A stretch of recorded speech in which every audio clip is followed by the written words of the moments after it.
ঈদকে সামনে রেখে চাহিদা বাড়ায় খোলা সেমাইয়ে সয়লাব রাজধানীর বিভিন্ন বাজার। তবে স্বাস্থ্যসম্মত পরিবেশে এসব খোলা সেমাই তৈরি হয় কিনা জানেন না বিক্রেতারাও। অন্যদিকে ক্রেতারা বলছেন দাম বিবেচনায় খোলা সেমাই কিনলেও তা স্বাস্থ্যকর কিনা যাচাইয়ের সুযোগ নেই। তাই সরকারের সংশ্লিষ্ট কর্তৃপক্ষের নজরদারির দাবি ভোক্তাদের। সেমাই ছাড়া ঈদ যেন পূর্ণতাই পায় না। সব বয়স ও আয়ের মানুষের খুশির এই দিনে মিষ্টিমুখ করার জন্য সেমাই লাগবেই। এ যেন বাঙালির শত বছরের ঐতিহ্য। তাই ঈদকে সামনে রেখে বাজারে সেমাইয়ের চাহিদা বাড়ে কয়েক গুণ।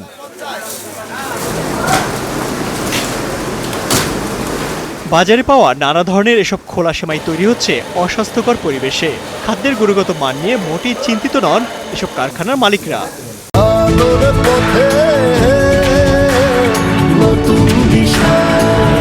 এই অস্বাস্থ্যকর পরিবেশে তৈরি সেমাই বাজার ঘুরে পৌঁছে যাচ্ছে গ্রাহকের হাতে। প্রশ্ন হলো সাধারণ ভোক্তারা কতটুকু সচেতন খোলা সেমাইয়ের গুণগত মান নিয়ে। লাচ্ছা সেমাইটা আমাদের গুণগত ভালো কি না এটা তো আমরা বলতে পারি না।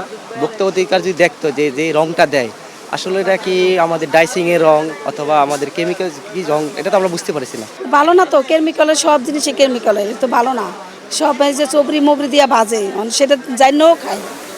তবে দোকানিরা বলছেন তারা যাচাই বাছাই করে মানসম্মত কারখানা থেকে সংগ্রহ করেন সেমাই, যদিও আছে ভিন্ন মত।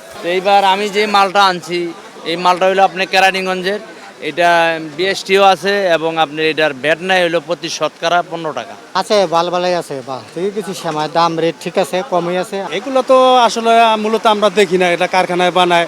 এখন আমাদের দেশের মানুষ এলা দেখার পরও খায়। মানভেদে রাজধানী বাজারে খোলা সেমাই বিক্রি হচ্ছে 150 থেকে 200 টাকা কেজি দরে, রঙিন সেমাই 200 থেকে 240 টাকা, আর ব্র্যান্ড ভেদে 200 গ্রামের প্যাকেট বিক্রি হচ্ছে 42 থেকে 45 টাকায়। Imtiaz Ahmed, star news, Dhaka.